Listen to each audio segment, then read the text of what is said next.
तो का हाल बा भाई लोग। तो स्वागत पर वाला के BS रिकॉर्ड भोजपुरी न्यूज में। तो बहुत खुशी के बात बा कि देलू नहिया के न्योता 2 देलू नहिया के न्योता 2 कल सुबह देखल ना भूली आप लोग। तब भाई लोग स्वागत पर वाला के BS रिकॉर्ड भोजपुरी न्यूज में आप देख रहे मानी धनंजय धड़कन जी के एगो ब्रांड न्यूज।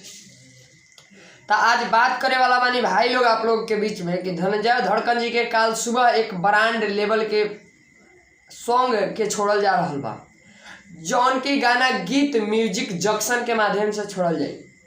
जौन चैनल के नाम बा गीत म्यूजिक जंक्शन। तो आप लोग से हम कहल चाहें कि कल सुबह 6 बजे आ रहा बा गीत म्यूजिक जंक्शन के माध्यम से ब्रांड लेवल के ऑडियो सॉन्ग, जौन गाना के नाम बा देलू नहिया के न्योता।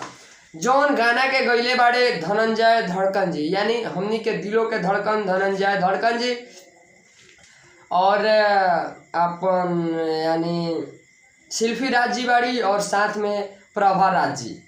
तो आप लोग से बता देवल चाहता नहीं, बहुत ब्रांड लेवल के ये गाना बा, जौन गाना के नाम बा देलू नहिया के न्योता 2।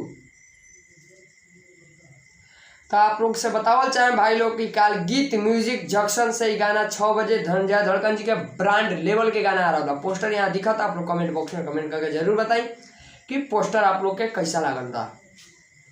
तो एक वीडियो के ज़्यादा से ज़्यादा शेयर करी। कल भाई के गाना आ रहा बा गीत म्यूजिक जंक्शन से, गाना के नाम बा देलू नहिया के न्योता। बहुत सारा धनंजय धड़कन जी के फैन फॉलोअर के कमेंट रहा कि डीडी भैया यानी दिलों के धड़कन धनंजय धड़कन जी का सैड सॉन्ग क्यों नहीं आ रहा है।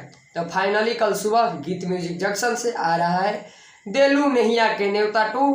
तो आप लोग उस गाना का प्यार दुलार आशीर्वाद दीजिए और भाई के गाना को आगे बढ़ाइए और भाई को सपोर्ट कीजिए। तो BS रिकॉर्ड भोजपुरी न्यूज से हम विक्की सिंह आप लोगों से कहना चाहेंगे, जो भाई अभी तक चैनल को सब्सक्राइब नहीं किए आप लोग सब्सक्राइब कर दीजिए, वीडियो को लाइक कर दीजिए, शेयर कीजिए अपने दोस्तों के बीच। कल तैयार रहिए गीत म्यूजिक जंक्शन से भाई के गाना को सुपर हिट करना है, जिस गाना का नाम है देलू नहिया के न्योता 2। तो भाई लोग फिर मिलते हैं नए अपडेट के साथ। जय हो भोजपुरिया समाज, जय हिंद। भोजपुरी की खबरें जानने के लिए सब्सक्राइब कर लीजिए BS रिकॉर्ड भोजपुरी न्यूज को।